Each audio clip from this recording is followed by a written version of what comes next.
Oui, alors le 6 décembre 2020 auront lieu au Venezuela des élections législatives où 167 députés devront renouveler l'Assemblée nationale du Venezuela.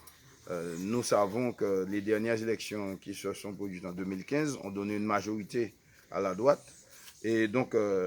qui ont entraîné d'une manière générale un blocage institutionnel et donc grâce à l'inventivité du peuple vénézuélien, donc ils ont pu contourner les embûches que voulait créer par un processus de déstabilisation institutionnelle euh, émanant d'une loi votée aux États-Unis depuis 2014, voulant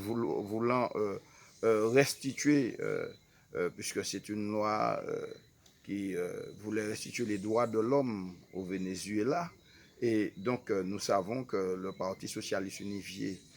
bolivarien a entamé un processus de transformation et révolutionnaire sous l'égide de Chavez,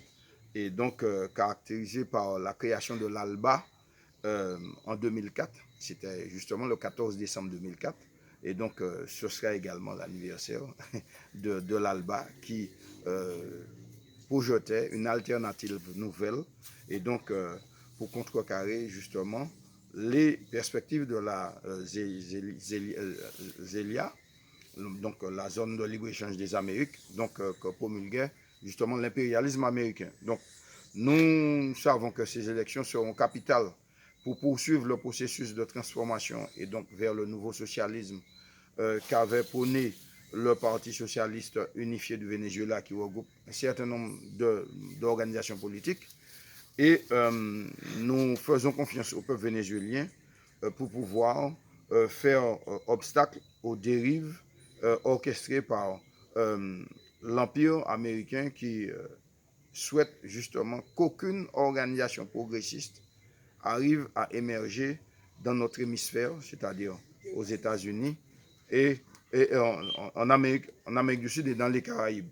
Donc, soutenir et espérer que l'Alliance bolivarienne puisse gagner ces élections, c'est renforcer nos capacités et notre entourage à pouvoir justement avoir un appui dans notre quête d'émancipation, justement, puisque l'ALBA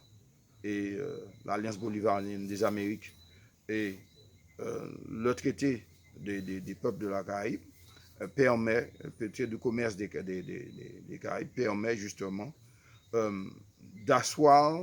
l'autodétermination des peuples et la solidarité, les droits humains, la paix dans la zone, mais également le droit également de la terre et le respect de la terre-mère, comme disent les peuples premiers, la Pachamama. Et donc, c'est à ce titre que nous, le CNCP, Conseil national des comités populaires de la Martinique, donc appelons le peuple vénézuélien à poursuivre dans la voie de la transformation et de la révolution socialiste dans notre zone. Donc voilà.